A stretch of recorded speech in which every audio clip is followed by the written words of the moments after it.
بسم اللہ الرحمن الرحیم۔ السلام علیکم۔ نبی کریم صلی اللہ علیہ وسلم نے فرمایا، 7 قسم کے آدمیوں کو اللہ تعالیٰ اپنے عرش کے سائے میں رکھے گا جس دن اس کے سوا اور کوئی سایہ نہ ہوگا۔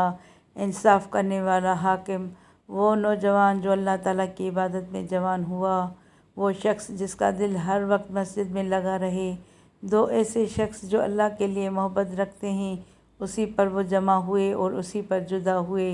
ایسا شخص جسے کسی خوبصورت اور عزت دار عورت نے بلایا لیکن اس نے یہ جواب دیا کہ میں اللہ سے ڈرتا ہوں۔ وہ انسان جو صدقہ کرے اور اسے اس درجہ چھپائے کہ بائیں ہاتھ کو بھی خبر نہ ہو کہ دائیں ہاتھ نے کیا خرچ کیا۔ اور وہ شخص جو اللہ کو تنہائی میں یاد کرے اور اس کی آنکھیں آنسوؤں سے بہنے لگیں۔ سبحان اللہ عز و جل، صلو علی الحبیب صلی اللہ تعالیٰ علی محمد صلی اللہ علیہ وسلم۔